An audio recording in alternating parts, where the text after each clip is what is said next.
दोस्तों आज हम डिस्कस करने वाले हैं क्लास 8 के चैप्टर साइंस के बुक का चैप्टर लाइट। और ये चैप्टर बहुत ही इम्पोर्टेंट है दोस्तों, और आज हम इस चैप्टर के बेसिक देखने वाले हैं। तो चलिए वीडियो को स्टार्ट करते हैं बिना टाइम वेस्ट किए। और उसके पहले मैं अपना इंट्रोडक्शन देता हूँ। मैं हूँ अतुल, अपने चैनल साइंस ब्लास्टर में। तो चलिए फटाफट से वीडियो को शुरू करते हैं। दोस्तों ये रही अपनी outline subject science class 8 and light chapter. तो इस चैप्टर में हम लोग डिस्कस करने वाले हैं। तो दोस्तों ये रहे इसके आउटलाइंस। तो सबसे पहले हम लोग यहाँ पे बात करने वाले हैं रिफ्लेक्शन ऑफ लाइट, फिर laws of reflection, reflection by a plane mirror, types of reflection, और formation of images by a plane mirror, और formation of multiple images, kaleidoscope, periscope, refraction of light, dispersion of light, the human eye, defect of vision. तो सबसे पहले start करते हैं what is light. तो इस topic को हम समझेंगे कि आखिर लाइट क्या होता है। What is light. तो light is a form of energy. Light is a form of energy. Light जो है एक फॉर्म ऑफ एनर्जी है which enable us to see in dark. तो लाइट क्या है? लाइट एक फॉर्म ऑफ एनर्जी है। ये एक एनर्जी का रूप है जो कि हमें अंधेरे में देखने में मदद करता है। तो अब बात कर लेते हैं रिफ्लेक्शन ऑफ लाइट, जो कि हमारी ये रही पहली टॉपिक। तो यहाँ पर स्टार्ट करते हैं रिफ्लेक्शन ऑफ लाइट से। रिफ्लेक्शन ऑफ लाइट, तो आखिर में रिफ्लेक्शन होता क्या है? तो लेट्स थॉट दैट। तो दोस्तों ये रही फिगर, ये है light of reflection on a plane mirror, मतलब reflection on a plane mirror of a light. तो इधर से रही हमारी ये रही प्लेन मिरर, और ये रही सेंटर। और यहाँ पे लॉज ऑफ रिफ्लेक्शन का पहला लॉ ये है दोस्तों कि अगर लाइट इस डायरेक्शन से अगर इतने एंगल पर आती है, ये रही अपनी परपेंडिकुलर नॉर्मल, तो इस बीच का एंगल जो होगा वो रिफ्लेक्टेड एंगल के बराबर होगा। अगर लाइट लेट्स थॉट यहाँ से आती है तो ये लाइट इतनी ही पास होगी कि जितना इसका एंगल होगा और इस साइड का एंगल होगा। तो सबसे पहले बात करते हैं ये A to O पॉइंट जो है, ये है मतलब light of incident light, ray of incident. और इधर से जो रिफ्लेक्ट हुई है ये है, इसे कहते हैं दोस्तों रिफ्लेक्टेड रे। और ये बीच में अपना बना है नॉर्मल, और ये एंगल जो है वो एंगल ऑफ इंसिडेंट, और ये एंगल ऑफ रिफ्लेक्शन। तो angle of incident is equal to angle of reflection. तो अब बात कर लेते हैं दोस्तों सेकंड टॉपिक की। तो सेकंड टॉपिक अपन क्या देखते हैं? तो दोस्तों सेकंड टॉपिक है अपना लॉज ऑफ रिफ्लेक्शन। तो रिफ्लेक्शन के कितने लॉ होते हैं? तो रिफ्लेक्शन के दो लॉ होते हैं दोस्तों। पहला जो है कि मतलब कि the ray of incident, the ray of incident and the ray of reflection and the normal both lies on a same point of the, मतलब मिरर के सेम पॉइंट पर ही, जैसे ये सेम पॉइंट पर ही तीनों होते हैं। तो दोस्तों टॉपिक समझिए कि जो इंसिडेंट रे है और जो रिफ्लेक्टेड रे है और जो नॉर्मल है, ये तीनों सेम प्लेन पर ही होते हैं। जस्ट सपोज दैट अगर ये प्लेन मिरर है और ये है उसका मतलब यहाँ से नॉर्मल निकल रहा है, और ये है अपना सेंटर O। अगर यहाँ से इंसिडेंट रे आता है तो ये उसी पॉइंट पर होगा, और जहाँ पे वो रिफ्लेक्टेड रे जहाँ से पास होगा, और वो तीनों पॉइंट एक ही होगा। तो ये फर्स्ट लॉ ये कहता है कि इंसिडेंट रे, रिफ्लेक्टेड रे और normal are all three on a same plane. अब बात करते हैं सेकंड रूल की। तो सेकंड रूल इसकी देखते हैं। तो इसका सेकंड रूल ये है कि the angle of incidence is equal to angle of reflection. अभी मैंने बताया कि जो एंगल इस साइड से नॉर्मल पे होगा, इतना एंगल होगा लेट्स टेक ये 30 डिग्री है, तो इस रिफ्लेक्टेड एंगल भी 30 डिग्री ही होगा। तो मतलब सेकंड रूल ये कहता है कि the angle of incidence is equal to angle of reflection. बात करते हैं the angle of incidence is equal to angle of reflection.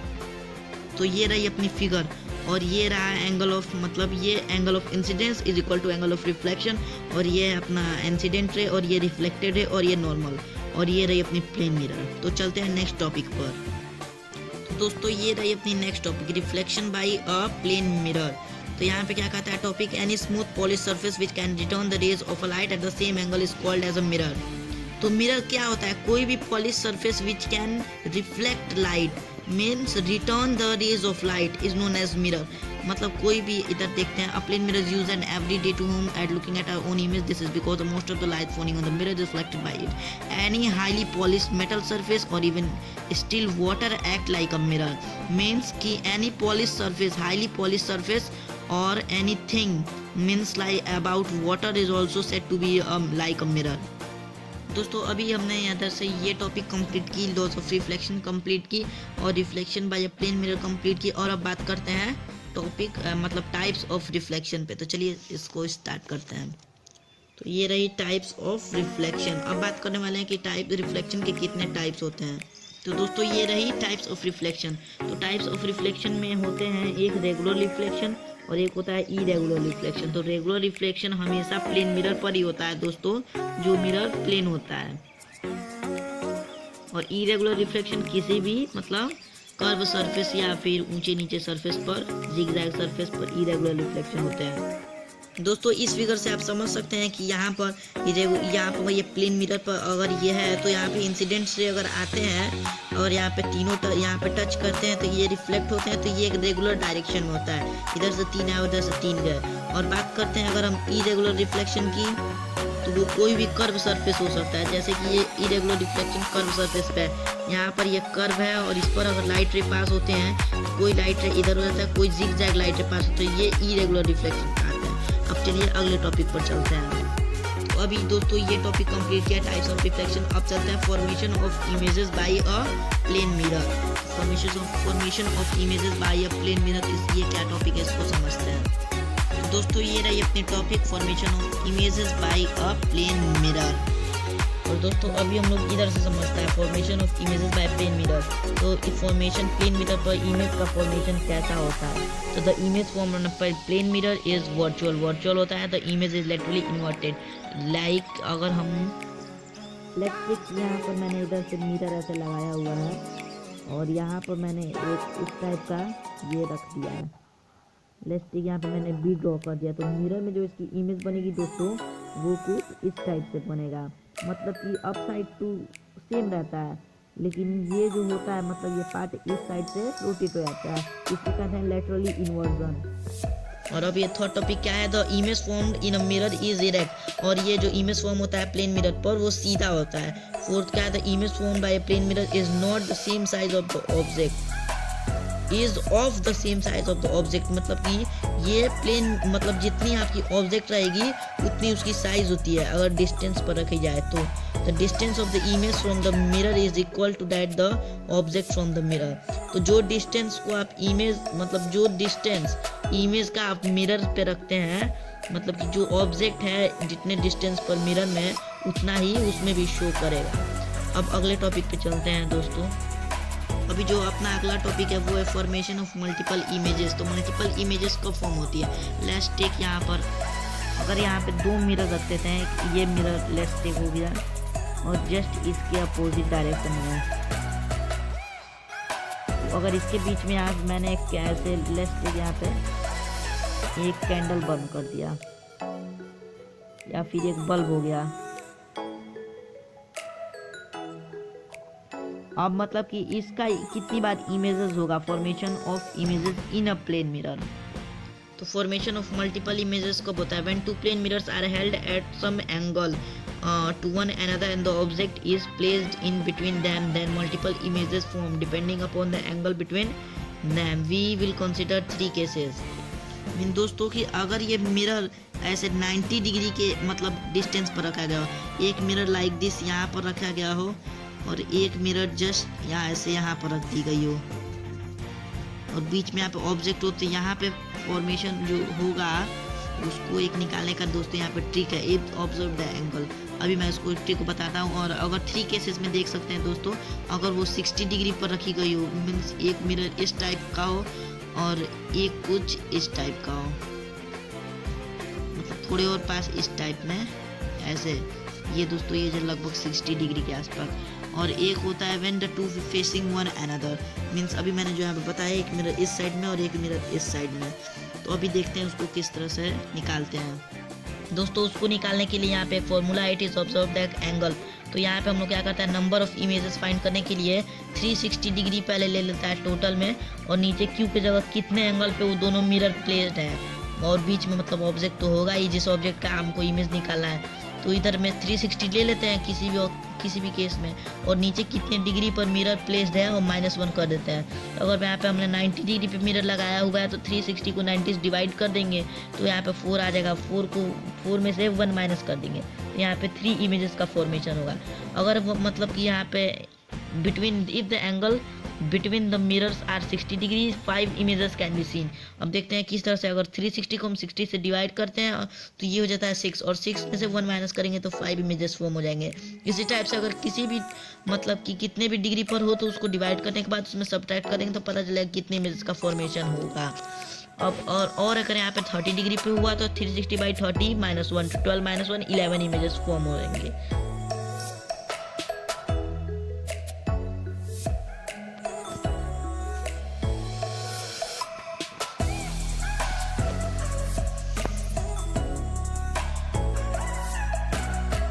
तो दोस्तों अगर यहाँ पे हमने मिरर को पैरेलल लगाया हुआ है तो इमेज का फॉर्मेशन इनफाइनाइट होगा। लेट्स टेक कि यहाँ पे जैसे मैंने अभी को बताया कि इमेज अगर ये रही मिरर एक, मिरर नंबर 1, मिरर नंबर 2, अगर इन दोनों को ऐसे लगाया है तो बीच में कोई ऑब्जेक्ट है तो दो इमेज का फॉर्मेशन होगा रिफ्लेक्शन से, वो इनफाइनाइट होगा। इस पे से इस पे, इस पे से इस पे, इस टाइप से इनफाइनाइट इमेज का फॉर्मेशन हो सकता है। दोस्तों अभी इससे अगले टॉपिक की बात करते हैं, कैलिडोस्कोप क्या होता है। तो ये भी कोई लाइट चैप्टर से ही रिलेटेड टॉपिक है, तो अभी इसको देखते हैं। दोस्तों ये रही कैलिडोस्कोप। अभी इसमें से हम लोग दिखता है कि किस टाइप से ये काम करता है। A kaleidoscope is an optical instrument which operates on the principle of multiple reflection। मतलब कि इसमें मल्टीपल रिफ्लेक्शन होते हैं। It made by setting usually 3 mirror strip at 60 angle each other in a triangle। तो दोस्तों जो कैलिडोस्कोप में mirror लगे होते हैं, मतलब कि इस शेप में वो मिरर होते हैं, इस टाइप के कुछ होते हैं, और इनको इस टाइप से 3 मिरर को फिट किया जाता है। एक मिरर ऐसे, एक मिरर ऐसे, और एक मिरर थोड़े से इधर गलत हो गए ऐसे ही, मतलब 60 डिग्री होते हैं। अभी मैंने ड्राइंग नहीं कर पाई सही से, इस टाइप से कुछ दोस्तों, और ये ऐसे नीचे की तरफ होता है। और इस टाइप से जब हम देखता है तो अगर इधर की इमेज इधर 60 डिग्री, मतलब मल्टीपल रिफ्लेक्शन की वजह से इसमें इमेज का फॉर्मेशन डिफरेंट टाइप से होता है। A few 60 angle each of triangle between the strips, few pieces of colored glass held between a translucent bottom and a transparent glass plate। और इसमें जो होती है translucent bottom and a transparent glass plate लगी हुई होती है। Coloured glass held between और ट्रांसल्यूसेंट, मतलब कि जो कलर्ड ग्लास होते हैं वो ट्रांसल्यूसेंट बॉटम, मतलब ट्रांसल्यूसेंट चीज के नीचे, मतलब ट्रांसपेरेंट ग्लास में लगी हुई होती है। Whole arrangement in a cardboard tube with a hole to watch at the other end. और इस मतलब पूरे अरेंजमेंट को एक कार्डबोर्ड ट्यूब में रखा जाता है और एक छोटे से टेप जिसको हम इस पार देख सकें। On looking and rotating the kaleidoscope very beautiful colourful pattern. और जब हम उसमें से देखते हैं और उसको रोटेट करते हैं तो इसमें से बहुत कलरफुल पैटर्न दिखते हैं। और due to multiple reflection of light from the 3 mirrors. और ये ऐसा इसलिए होता है क्योंकि इसमें मल्टीपल रिफ्लेक्शन होते हैं, किससे 3 मिरर से। तो दोस्तों ये वाली भी टॉपिक अपनी कंप्लीट हो गई। अब बात करते हैं पेरिस्कोप पे। तो दोस्तों ये रही पेरिस्कोप, और इसमें अरेंजमेंट इस टाइप का होता है कि एक मिरर जो होता है 2 मिरर्स लगाए जाते हैं। एक मिरर 45 डिग्री इसके होता है, और जब मतलब कि ये इस साइड से 45 डिग्री पे होता है, और जब इससे हम इंसान देखता है तो इस मिरर पे मतलब ऊपर जो चीज़ होती है वो इस पे रिफ्लेक्ट होके इस पे दिखे, और इससे हम देख सकते हैं अपने आंखों से। तो ये लगी हुई होती है जो बोट्स होते हैं, उसमें जो सबमरीन बोट होते हैं उसमें लगे हुए थे ऊपर के देखने के लिए, पानी के ऊपर के लिए। अभी इसको समझते हैं कि क्या होता है, किस टाइप से बना रहता है। It is another instrument which is based on the principle of multiple reflection. A periscope is a long tubular device through which the person can see objects that are out to the direct line of sight. This instrument consists of 2 plane mirrors that are placed at a vertical angle of 45 degree. So it is another instrument. तो ये एक अलग सा instrument है which is based on the principle of multiple, और ये बना होता है मल्टीपल रिफ्लेक्शन के प्रिंसिपल पर, मतलब उसी के आधार पर ये बना होता है मल्टीपल रिफ्लेक्शन। और ये एक लंबा ट्यूबुलर डिवाइस होता है, मतलब कि ट्यूब शेप का होता है, मतलब कि उसमें से आदमी देख सकता है out of direct line of site, मतलब जो सीधा नहीं हो उसे भी आदमी देख सकता है, मतलब उसके थ्रू। और इसमें 2 प्लेन मिरर लगे होते हैं and a vertical angle of 45 और ये वर्टिकली 45 डिग्री पर लगे होते हैं। In a kaleidoscope the mirrors are placed touching each other और जो कैलिडोस्कोप होता है उसमें तो मिरर एक दूसरे अटैच होते हैं, लेकिन जो पेरिस्कोप है उसमें मिरर्स ऐसे फॉर्म में के मतलब रखे गए होते हैं कि वो दूरी पर होते हैं और the image formed act as a object on the other mirror. जो एक मिरर पर ऑब्जेक्ट मतलब इमेज फॉर्म होता है वो दूसरे मिरर पर दिखता है और उससे हम अपने आंखों पर देख सकते हैं आंखों से। Some of the uses of periscope are given, इसकी कुछ यूजेस भी दिए हुए हैं दोस्तों, तो अभी उनको भी हम बात करने वाले हैं।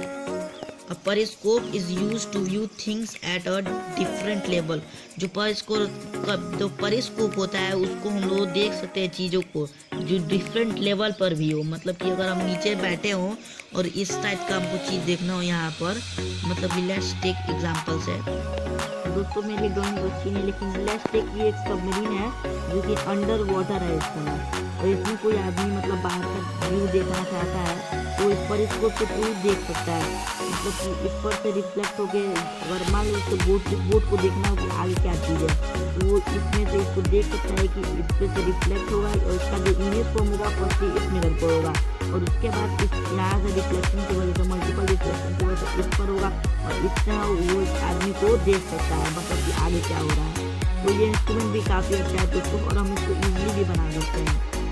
तो अभी बात करते हैं इसको दूसरे एग्जाम्पल को, मतलब a periscope is view things at a different level, for example above the heads of a crowd, मतलब कि अगर कहीं ऊपर देखना हो तो जैसे भीड़ लगी हुई है और ऊपर का देखना है आगे का देखना है तो हम पेरिस्कोप लगा कर देख सकते हैं। और periscope is used by soldiers setting in a trench और bunker to observe the enemies activities outside of the ground over the ground, मतलब कि जो बंकर में सोल्जर्स फाइट करते हैं उनको भी ये बहुत हेल्पफुल है और उससे एनिमीज को देख सकते हैं कि आगे वो क्या कर रहे हैं ग्राउंड के ऊपर। A periscope is used by a navy officer sitting in a submarine to see ships over the surface of water or the sea even through the submarine itself may be submerged under the water। अभी हम इसमें ये भी देख सकते हैं periscope से कि मतलब लेट्स टेक अगर यहाँ अभी मैंने बताया एग्जांपल से तो उस सबमरीन से ऊपर भी देख सकता है कि नेवी ऑफिसर जो है कि ऊपर क्या हो रहा है, सोल्जर्स क्या करना है। दोस्तों अभी बात करने वाले हैं हम लोग रिफ्रैक्शन ऑफ लाइट। तो रिफ्रैक्शन तो पढ़ लिया, लेकिन रिफ्रैक्शन ऑफ लाइट क्या होता है तो इसको भी समझते हैं। तो दोस्तों ये रही रिफ्रैक्शन ऑफ लाइट। तो refraction occurs because the light travels at different speed to different transparent media refraction occurs. तो रिफ्रैक्शन कब होता है, जब लाइट डिफरेंट मतलब स्पीड से ट्रैवल करता है डिफरेंट ट्रांसपेरेंट मीडिया के through. Light travel at 3 × 10⁸ metre per second in vacuum और एयर। लाइट ट्रैवल इस स्पीड से करती है किसमें, खाली जगहों पर, वैक्यूम और एयर और हवा पे भी, मतलब एटमॉस्फेयर पे भी वो इसी स्पीड से ट्रैवल कर सकती है। But when it passes through a medium like glass और वाटर, लेकिन जब इसको पास करना होता है किसी ग्लास या वाटर इट स्लोज डाउन तो इसकी स्पीड जो होती है वो कम हो जाती है। Due to change in speed it path changes and so it's bends. और जब स्पीड का फर्क होता है तो इसका रास्ता भी बदल जाता है और ये मुड़ जाता है। This phenomenon of bending the light when it travel from one medium to another is called refraction of light. और इसी फिनोमिनम को दोस्तों हम लोग रिफ्रैक्शन ऑफ लाइट कहते हैं। तो देखते हैं किस टाइप से होता है। तो लेट्स टेक यहाँ से एक इंसिडेंट रे आया है और ये क्या है, ग्लास है। तो इंसिडेंट रे अगर आता है तो लाइट रे passing through a glass surface. दोस्तों अभी तक तो ये लाइट रे मतलब एयर में पास हो रहा था यहाँ पे एयर में, लेकिन जब ये ग्लास में आ जाता है दोस्तों, अगर जब इसको ग्लास में पास होनी होती है तो जो इसकी स्पीड होती है वो चेंज हो जाती है। मतलब कि ऐसे यहाँ पे दिखा इंसिडेंट से आता है ये अनदर लाइट है। और जब ये मतलब अभी दूसरे मीडियम में मतलब आ जाते हैं, ग्लास में आ जाते हैं तो इनकी जो मतलब स्पीड होती है इसमें फ़र्क होता है। इस वजह से यहाँ पे रिफ्रैक्शन ऑफ लाइट होता है और इनकी डायरेक्शन चेंज हो जाती है। बात करने वाले हैं डिस्पर्सन ऑफ लाइट। तो डिस्पर्सन ऑफ लाइट के वजह से ही आज हम न्यूटन डिस्क देख सकते हैं। दोस्तों न्यूटन डिस्क क्या होता है, एक गोल डिस्क होता है जिसको मतलब 7 कलर फील्ड होते हैं और वो एक मोटर से कनेक्टेड होता है। जब उसको हम रोटेट करते हैं तो वो सारी लाइटें मतलब आपस में सबमर्ज होकर के एक कलर वाइट बन जाती है। तो अभी इसको समझते हैं ये क्या होता है। तो डिस्पर्सन ऑफ लाइट क्या होती है, Isaac Newton discovered experiment glass plane that white light. तो इसका डिस्कवरी जो है वो किसने किया था, सर आइजैक न्यूटन ने। Sir NEWTON। और ये बहुत बड़े दोस्तों साइंटिस्ट थे जिन्होंने न्यूटन लॉ ऑफ मोशन भी, मतलब कि इन्हीं के नाम पे न्यूटन लॉ ऑफ मोशन का भी इन्वेंशन किया था, डिस्कवरी की थी। और इस टाइप से उन्होंने किया था कि उन्होंने एक प्रिज्म व्हाइट लाइट को, जब मतलब डेट व्हाइट लाइट, सनलाइट जो है व्हाइट होती है और वो एक्चुअली व्हाइट नहीं होती है, वो 7 कलर्स के होते हैं। जब उन्होंने प्रिज्म को उस पार देखा तो उन्होंने ऑब्जर्व किया कि वो व्हाइट लाइट 7 लाइट में डिस्ट्रीब्यूटेड हो गई है, मतलब डिस्ट्रीब्यूट हो गई है 7 कलर्स में। तो इसी से उन्होंने मतलब डिस्पर्सन ऑफ लाइट का थ्योरी दी। जो डिस्पर्सन ऑफ लाइट है ये कंसिस्ट करता है इस फॉर्मूला VIB GYOR। ये क्या होता है? VI हाँ सही तो है।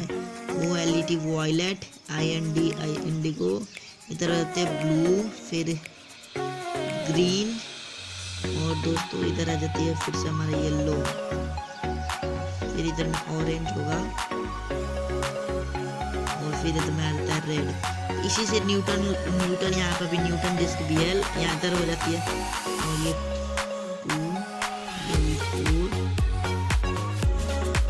1 2 3 4 5 6 चलिए अच्छा ये बन गई। तो 1 2 3 4 5 6 7 अब मतलब इक्वली ये कलर्ड होते हैं, मतलब कोई किसी कलर होता है दोस्तों और कोई किसी कलर होता है। जब ये रोटेट करते हैं हम इसको तो किस कलर में हो जाता है? वाइट कलर हो जाता है। मतलब ये 7 लाइट में कलर होते हैं। मैं अभी से गलत करता हूँ बताने के लिए कि अलग अलग कलर होते हैं। मैं इसे दोस्तों ऐसे बना रहा हूँ, तो मतलब ये अलग अलग कलर के होते हैं। और जब हम इसको ऐसे रोटेट करते हैं, आप इसे घर पर भी ट्राई कर सकते हैं। एक motor, take a motor and connect with this point and take a cardboard white and paste it white, मतलब इस पर व्हाइट पेपर चिपकाने के बाद 7 कलर्स कलर कर दीजिए। और फिर जब आप उसको मोटर को रन करेंगे एक बैटरी सेल के थ्रू, तो वाइट लाइट में चेंज हो जाएगा। मतलब इसकी स्पीड होनी चाहिए दोस्तों। जब ये डिस्पर्स हो जाता है 7 कलर्स में, तो उस डिस्पर्सन को यहाँ पे कहते हैं स्पेक्ट्रम ऑफ वाइट लाइट, और उसे कहते हैं डिस्पर्सन ऑफ लाइट। तो इसी से जो है रेनबो का भी होता है, जब वाटर ड्रॉपलेट्स के थ्रू मतलब सनलाइट डिस्ट्रीब्यूट हो जाता है और ये वाटर ड्रॉपलेट्स प्रिज्म की तरह काम करते हैं और एक रेनबो बन जाता है। अब बात करते हैं कॉजेज ऑफ डिस्पर्सन। दोस्तों कॉजेज ऑफ डिस्पर्सन सिंपली कह सकते हैं रेनबो हो सकता है, और वाइट लाइट जब मतलब डिस्ट्रीब्यूट हो जाता है, और बहुत कॉजेज हैं दोस्तों। तो बात करते हैं अगले टॉपिक की, ज़्यादा समय न लेते हुए। अगला टॉपिक है ह्यूमन आई। दोस्तों human eye is very complex structure and each eye वाली set up a socket which is a protective cavity skull the eyelids. तो दोस्तों ह्यूमन आई के टॉपिक को हम लोग अगले वीडियो में बात करेंगे। इस वीडियो को मैं बहुत लंबा नहीं बनाना चाहता हूँ, तो तब तक के लिए थैंक यू। अगर वीडियो अच्छी लगे तो लाइक कीजिए, शेयर कीजिए, कमेंट कीजिए, सब्सक्राइब कीजिए।